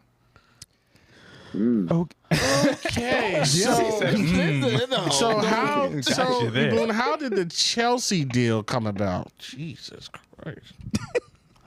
That was just kind of another organic situation too. We'd kind of been having conversations with Dick's Sporting Goods for a while. Mm-hmm. And then the buyer's super cool guy. We kind of have a lot. We kind of share the same vision for what like soccer in America could be and like the direction it's going. And then one day he hit me up like, hey, like, I'm going to London to meet with different Premier League clubs. Would you mind if I pitch LBF? And I was like, sure, why not? So he went to England, and then Chelsea was the first one to bite. And they were like, hey, we're doing this USA tour. Send us some ideas for like, what you guys are thinking. And we sent them a few designs, and they loved the first design we sent them. So, and that was that. So Nice. yeah, That's amazing. Now, is there an opportunity it's- for like other clubs to get in on it, or is it just exclusively with Chelsea? No. We don't have any exclusive rights with Chelsea. He said the Kind of bags like I said, universal. everything we do is super organic.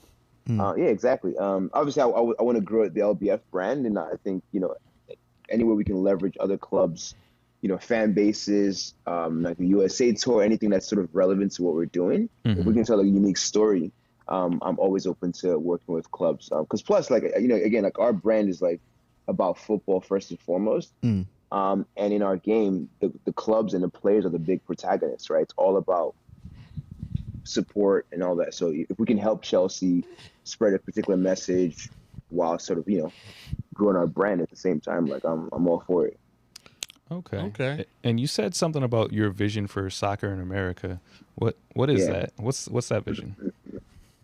Yeah, I think for me, obviously, I was born in Nigeria. I'm black, you know what I mean? And I think the game needs to be more diverse, first and foremost. But more than that, I think from like a product standpoint. So there's two things. One is like a mission, and that mission is sort of like for people to express themselves, and their love for the game, which is where like the brand mission comes in. And the second thing is in product, right? I think fanware is overall generally very terrible. And I kind of want to change that, right? So it's like saying, okay, how do we kind of tell a story about the game that we love through fashion, through streetwear, in a very unique and also very interesting way. So that's really like my vision, because obviously, you go to stadiums and you see everyone's got a great t-shirt with like their favorite club on it, or like a logo, like a crest. And it's like, all right, like that's, if you're not wearing the club kit, you're wearing. Yeah, once you get past the kits, it gets really bad. Right, exactly. So I'm like, like we every season we get these really incredible kits most of the time, and then the rest of the range doesn't match up. And I think our brand can kind of fill that gap and say, look, we have interesting stories to tell, interesting apparel that I think fans from different clubs will like, because our approach is not like a one size fits all thing. It's okay, Philadelphia Union is different from Chelsea, it's different from Manchester United, it's different from Arsenal, and like each thing we would create for each of those clubs would be very different and unique, because again, I think that's what the game is about. Yeah. A lot of the companies, even like Nike, Adidas, whatever it is, they have like a copy paste kind of strategy with a lot of the gear. So yeah, that makes sense. So do you? I think ultimately, like their approach is like, sorry to cut you off, but like Nike's approach, for example, is with kits. It's like Nike has a template, then the clubs and the national teams fit in that template. We can see that with the Women's World Cup, the Chelsea kit.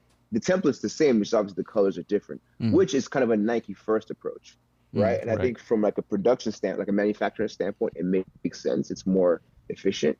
But for kind of the space that I want to play in, it's like, look, every club's different, so we'll give every single club a different collection.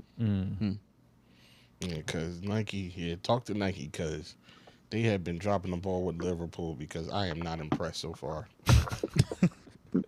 Really? No, I'm not impressed. I don't know. I'm just not feeling them. The New Balance ones, even though it's New Balance, I mean, they've been, I don't know. Maybe they need to tighten up next year. It's just I haven't been feeling them. But real quick, do you have a favorite kit all time kit? Yeah, it's got to be the. I mean, I have a bunch of them for different reasons. One of them is the 1998 Brazil. The home kit. Yeah, the yellow one. That one's just like super iconic to me. It's a good job. Obviously, France 98 as well. And then the Nigeria 90. I think it was 98 jersey. That 98 France is a classic. Yeah, the Nigeria 98 one, like with the green one with the black stripes on the side. Okay. And then obviously the Arsenal hybrid kit, like that maroon with the big O2 in the front. Yo, that's a classic. That one, that one goes crazy. That one's like, yeah. For me, that's the. Yeah.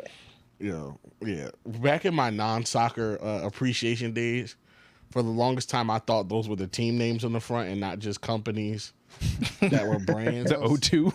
I thought there was like just different stuff where they would be like, okay, pro sports and betting. Okay, all right.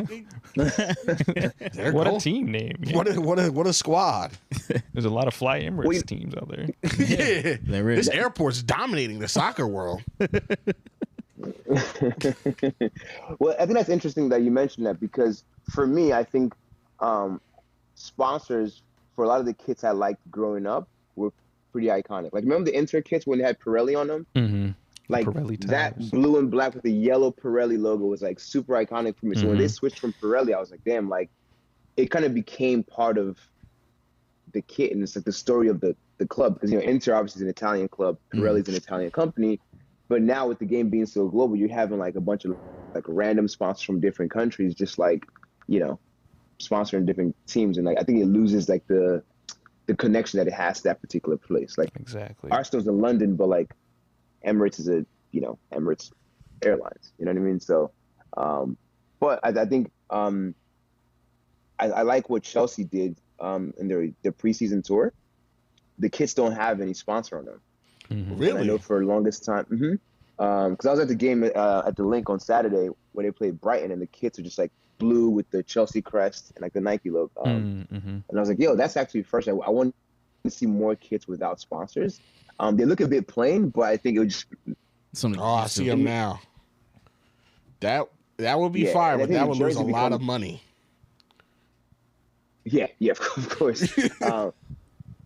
But I mean, it's like national team kits, right? Yeah, exactly. They don't have sponsors on them.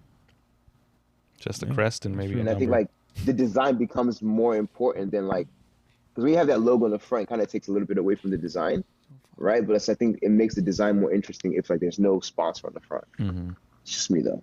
Like right now, I'm wearing the United pink jersey with the big ass Chevrolet logo, and that logo is so horrendous. It takes away from like the whole appeal of the kit. Yeah.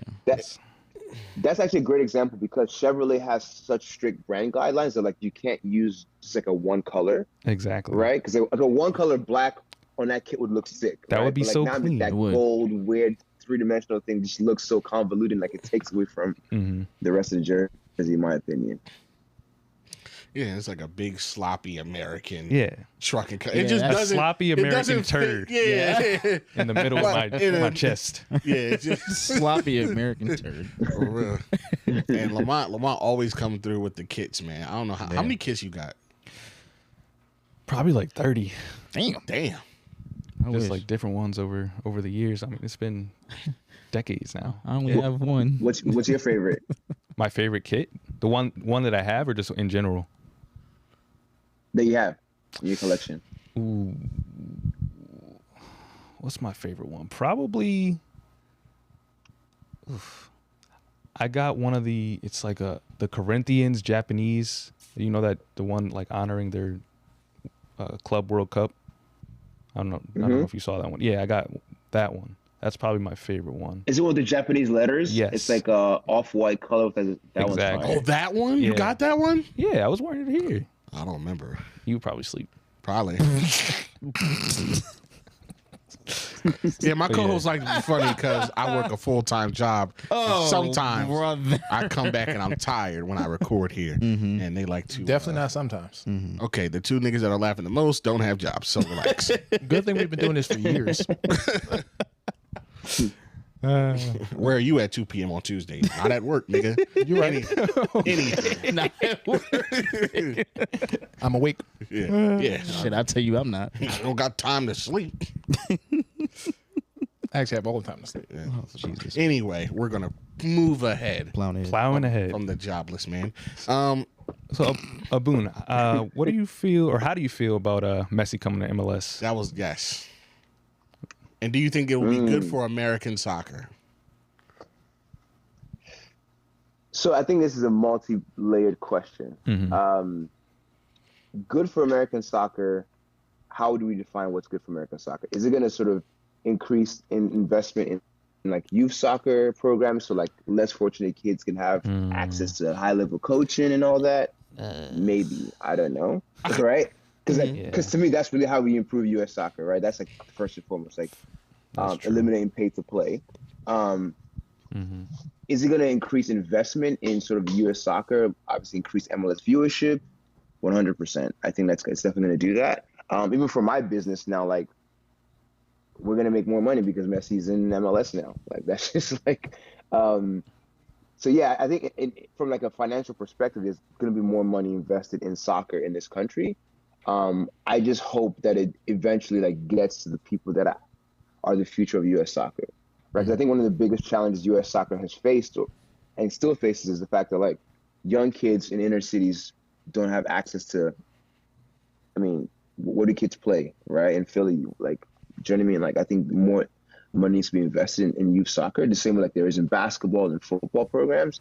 So yeah, for me, that's really what it comes down to. Is like a young kid in inner city Philadelphia should not have to pay to play high level soccer, right? Because then, if we can solve that problem with the talent pool this country has, we can definitely be, a world like we can be world beaters. The challenge is that, for example, you look at the best players that on the national team now, a lot of them didn't play in America growing up. And that's why they're good. They played in the European Academy. Right. You know what I mean? So it's like how much longer can the US like say, hey, we want to compete, we want to win a World Cup, when you're not even really giving the most athletic or the most talented kids in the country a shot at, because it's too much money guaranteed. Coaching. Yeah. Too much money guaranteed in that, so they don't want to put that in no urban cities. But that's a whole different conversation. You think right, so? But here's my pushback to that, though. My pushback is this, right? Like, okay, you'd rather charge 20 or 30 kids a few $1,000s, right, a season or whatever it is to play. That to me is a very short-sighted game, right? If you do the European model, which obviously needs to be tweaked for an American economy, but the European model and everywhere else in the world goes, look, we'll develop all these kids, we'll get them education, but we sell one kid to a big club for a few million dollars. That pays for a lot more of that. Do you know what I mean? Like that's why certain like, academies are known for developing players. It's like the club. Forget the club in Brazil that Arsenal got Gabriel Martinelli from for £6 million. Like that money got them a new training facility and so much more, facilities that charging 20, 30 kids to be in an academy a few $1,000s is not going to do for you. You know what I mean? Like, so to me, it's a very short-sighted.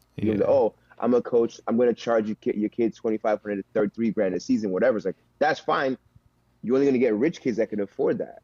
But if you say, hey, look, we'll find talented kids in the neighborhood, in the certain cities, whatever, bring them into the academy. It's going to cost a lot of money. Someone's going to have to foot the bill for that. But I think over a long enough time, over a long enough time frame, you sell a couple of kids to bigger and bigger clubs, that's going to generate money for the program as a whole. So to me, I think that's really where we should be moving towards if we want to compete on the world stage. It can't just be like, hey, it's only rich kids that are that's in our talent pool. Because then it's just like, you're not either rich kids in America or kids that like, whose parents like moved to Europe or something, got them in a Barcelona academy, or like a Dortmund academy, like Pulisic and Reina. It has to be like, hey, I want some kid from inner city Philadelphia to make it to the U.S. national team. You know what I mean? Yeah. And then end up at Arsenal. Like, that's what we need to start happening in the next few years. Definitely. Yeah, I agree with that. And it's funny because, like, a soccer, football, whatever, is like, it's a game that's so relatively, it doesn't take a lot to play it. And yet it's so hard to get people to play it. Yeah. Like, you don't need pads or nothing like that, like you do football. But there's mad little Pop Warner League teams that's fine to get inner city kids on these teams somehow. So it's like when I see that, and then you got AAU teams in the basketball world, it's like why can we not get this same attention for soccer? And I think it all boils down to kids in America, or people in America, have not been historically that interested in the game. Yeah, the appeal is just the appeal isn't there. But I feel like once people like Messi, icons like Messi and who came over before, like Ibrahimovic and Beckham back in the day or whatever, like people come over, you get the spotlight on it, people get interested into it, and then they really know to see how much money is in it. Like soccer money, football money is You see what that boy? ridiculous. You see? You could say that, but also the internet makes kids can see whatever they can see the whole world if they want to. Yeah, they can see the whole world, but like the example that Ebun was just doing, yeah, they can see that, but they can't touch it. Yeah. I think what I'm saying? They don't have. You can see kids in making soccer. There's probably kids out there that want to play soccer, but where? What you gonna do? What team you gonna play? There's nothing. Okay. You gotta have something tangible. As much you can see it all you want, but something that's tangible gotta be in. Someone has to build that infrastructure for them. Right. Saying. I think what's gonna have to happen is, it's gonna have to be, even if it isn't a player from outside of the country to come to the MLS, like there has to be that guy. Like, who was that guy in the MLS right now before Messi got here? But it doesn't have to be MLS. It's just for America. Like, if we want to, if we're talking about America, it got to start here. No, but it could just be an American player playing somewhere. That too, but I think that's more because MLS is like. But those are places that the kids can go. It's not a huge league. Yeah. So it can be I think it's more than just like a superstar player. I think everything is we're all saying is correct. Like, it definitely needs investment on the grassroots level. That's the first. Because you got to look at it from like player development, like I guess talent development, but also like the league level, right? MLS is 20-something years old. Like, MLS is a very young league. Like, I'm older than MLS. Right. You know what I mean? So when we're trying to compare with like the Premier League that's been around for like 100, I mean the Premier League in its current format's like, just about 30, 31 years old, but like, the English league has been around for like a long, long time. Like, there's so much history, there's so much tradition there that like we just don't have in Major League Soccer in America, right? So I think that needs to start, like we need to start creating what that American culture is, and the next thing is we need to kind of develop talent that's like, because Pulisic is good, like he's from Hershey, PA, and I think that's a big reason why he's so popular in the national team. But the reality is, it's like Dortmund is what made him as good as he is. You know what I mean? Right. And it was his parents sacrificing to go over to Germany to give him that education that's made him so good. That story needs to happen. Is like, some kid from Jersey, some kid from like South Florida or whatever, from Miami or something, that like poor kid becomes like a superstar. Like the LeBron James. Like, we need that person that's like, LeBron didn't have to leave America to become nice at basketball and then come back to America and dominate the NBA. Like, he's literally from Akron, Ohio. Like, he's from literally homegrown. You know what I mean? I think when you start having more and more of those stories, I think that's when people become more and more invested in the game. Because let's be honest, like, people like the underdog. People like to connect to people who come from nothing. Like, that's the quintessential American story. It's like, he came from nothing. But now it's like, he came from nothing, but he had to go to Germany. He had to go to Europe to like hone his skills and then come back to America. Like, look at Florian Balogun now. Arsenal player that's not supposed to play for the U.S. national team. He's a nigga from South London. Like, you hear him talk like there's nothing American about him, but like he's choosing to play for the U.S. because he knows he'll never play in England over Harry Kane. Yeah, I mean, but like how can you gotta go where you can. So like, now obviously I don't want to get into the politics of it, but I'm like, we need to develop talent here in a way that's like, like that's the kid that like, like, damn, like I went to high school with that kid, or like I played. Whatever, I see what you're saying. Like, no nigga from Philly is gonna look at him and be like, I connect with that guy, and he can say he's from America all he want. Like, I ain't believing that. Oh, he's not gonna say that, but I'm just saying he could. I'll enjoy him being on the team. That's all I'll say. I think the frustrating thing is, I'm sorry, go ahead. No, I was gonna say, like, his talent's obviously undeniable. He's a very like top level striker, but it's like how American. I don't want to get into the politics or like whatever. Yeah. But I'm just saying like, yo, like he's not. I have cousins from Peckham, and like they're like, yo, like they know of him, like they know, yeah, he grew up, but like he didn't grow up in like Philly that's or Peckham. North Jersey or whatever the case. Yeah. Right. He didn't grow up in So Newark. it's like, Yeah, it's Peckham. Like I don't. you know what I'm saying? You grew up in Top Boy Town. Okay. No, I was gonna say, I mean, to tie it all together, I think it's just frustrating. Like the main thing, because like there's so many athletes that we see from America that people just don't play soccer, man. Mm-hmm. Like and like you said, it's the resources and everything like that. It's just Yeah, I mean, you could say frustrating. that there's an excess amount of athletes that are playing other sports Yeah. that are just like, like how people really Or just never get a shot. the way people were looking at Odell Beckham, they were like, imagine if this dude played fucking soccer. Like if he just put that skill, but You know what? but That's a maybe good question. it's always a maybe. He would be crazy on the pitch. Yeah, do you have a player right now in a different sport right now in America? Like you feel like, yo, if he played soccer His whole life. his whole life, like if he was like as a youth, he was in a soccer academy, he would be insane. You know what's funny? No, because a lot of the other sports in America that are popular, you have to be like freakish That's to be true. good at those True. sports. That's Yeah, true. that's Right, true. Like when you think of like Odell Beckham, I don't know his like stats, but like I don't know, he's like 6 foot something, probably 200 something pounds. Mhm. Right? Like that frame in soccer, like is very like it's not the average frame, like the average build for a soccer player. Like Messi's the goat, and Messi's 5'7". Yeah. And to become 5'7", he had to take HGH. He had to take like human growth hormones to even get That's, dead ass. no, that's You know what I mean? facts. Like, and He was he's like, You didn't know He was that? a little boy. I didn't know he was. He, as a kid, they said he would have been like less than 5 feet tall He if was they like a didn't. little dwarf. If he didn't get that. What? So I think Right. Barcelona is it. I don't know if this is true, Ebun. You might have to correct me, but I think Barcelona had to like pay for that back in like when he was a kid, like a real. Small. yeah, that's why he was able to like go to. That's really why he went to Barcelona. You know what I mean? So, you know, I remember there was this is years ago, but like I think it was MLS All Star was in Kansas City, and Peter Vermes, who was the coach, I don't know if he still is, but he was coach at the time. Like he used to like always focus on like sort of athleticism, right? And somebody put a picture of like the Sporting KC players, you know, and they're all like super fit and super just like everyone's jacked, right? And the guy put a picture of like Iniesta and Di Maria next to it. Like Iniesta and Di Maria do not have any single muscle tone whatsoever, right? That's true. But these guys are like elite footballers. So I think it's gonna be hard to compare like other American athletes that would be good in soccer, because like to be good in basketball, you have to be at least 6 foot something. To be, Most you of know the what I mean, to be really good in football, you to have to dominate, like yeah. pretty much right. So like it's hard to say. Truthfully speaking, like most kids who be really good in soccer in America, no one would consider them like athletes. Because all my Exactly. homies that are really good at football are all under like 6 foot.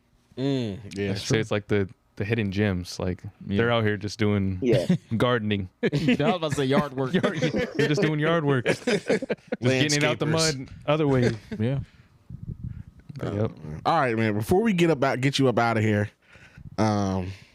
before we let you go, Yeah, Damn, what that we sounds doing? crazy. Before we get you up out of here, all right, because we got 3 people on the podcast that definitely appreciate soccer. The other ones, they really don't so much. All right, All right. That's Damn, Keenan. damn, Keenan. Hey, man. Whatever. Basketball. Anywho, what is your favorite football moment? Ooh, my favorite football moments. Okay, I would say it was. So I grew up in Nigeria, and I don't remember what year it was, but there was like this charity like football match where a Nigerian player by the name of, I think it was like Celestin Babayaro. He had played for like no, not him. It was Taribo West. Taribo West played for Chelsea, Inter Milan, and stuff like that. He organized this like charity match in Nigeria National Stadium, which is like the main. Just think about, imagine like the Lincoln Financial Field, but like in Nigeria, in Lagos, in Nigeria. okay. And he got like all these international superstars to come and play in this match. And my uncle like snuck me out of school. Was like, oh, like his dad wants something like that. Just like came to pick me up from school.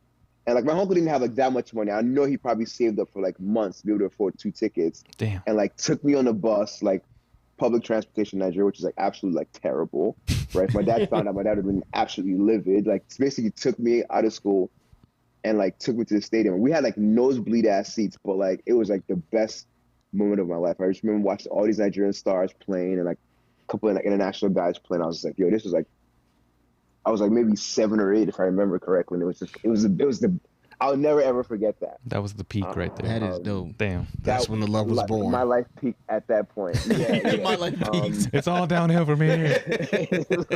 No, literally, because it was just like, I knew that game was happening. I begged my dad for tickets. He was like, no, it's not going to be safe.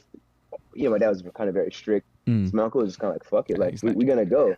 And then I just like it was just that moment. I just remember sitting up there. Stadium was packed. It was almost like an all-star game. So like no one took it seriously. So everyone was just like doing skills and tricks. And it was just like amazing. So yeah, I would say that was definitely like my That's biggest fire. football moment. Dope. When did your dad find out you went though? When we got home that night, I wasn't. You know, my school was across the street from the house. Oh, wow. He was trying to get you murdered. Yeah, so we come back at like 9:30, 10 o'clock. My dad was like, yo, where have you been? And I'm My like, man's been frantically looking for you. National Stadium. Man, that's dope, though. That's amazing. Yeah. That's what's up. That's what's up. Hey, Lamont, you got one real quick? What? A favorite football moment? Oh, the story of me going to Manchester and actually seeing a game in person. We don't have time for that whole They didn't story. almost let you in. Yeah, I almost didn't get in the stadium, and it took. Wait, what? Yeah, that's why. Somebody almost broke their leg. that's a long It was story, a yeah. long. I might have to link you to that story because it's about that's a long 30-minute story in itself. So They worked for those. They worked for that. They worked for that. They earned that. yeah, someone died on the road. We couldn't even get through this. The traffic. It was a lot. A friend broke his leg. So yeah, someone pretty much broke their ankle. Yeah, he broke his ankle. He broke his. We had to walk, catch a taxi in a random town. Oh, And yeah, shit. and you This know, in Manchester? yeah, in Manchester, like outside of Manchester, going into Manchester, and then we got to the stadium well after kickoff. It was like halftime already started. It was like 60 minutes into the match, and they almost didn't let us in, but we were able to just finesse. And yeah, got to see Ronaldo finish his hat trick versus Norwich, and that was it. Oh, snap. That's good stuff. That was That's good stuff. All right. Well, once you said all you know, it's time to go. Yeah. It's been a lovely conversation with you, my friend. Tell us where we can find the brand. Let everybody know where they can find you at. You know, plug it, man. Shameless. Go at it. For sure. So you can find the brand on Instagram. Obviously, everyone's on that. At LB Football. So that's LBFUTBOL. LiveBreatheFootball.com. And my personal Instagram is at Mr. LBF, MRLBF. Dick's Sporting Goods in Philadelphia, Chicago, and Atlanta right now. Yeah, man, that's what we're doing. Nice. All right. Awesome. I'll be hitting you up about some customized plus size pieces for your boy. And we will see you. I mean, we see you, man. We appreciate you coming through and chatting with us, man. Hopefully we can do it again. For sure, man. And man, we will catch you. Thank you for having me. This was fun. Mm-hmm. And then let me know when the podcast goes live. I will definitely repost it from LBF and on my socials as well. All right, man. Perfect. All right, go Reds, go Liverpool. You'll never walk alone. Yeah, come on, get out of here. All right, bro. No, I'm kidding, man. Thank you guys, man. Appreciate y'all. No problem, bro. Of course. Link us with Austin Reeves. I'm just saying. Please. He's still on the phone. I try to get in before my press stop. He's already pressed stop. No.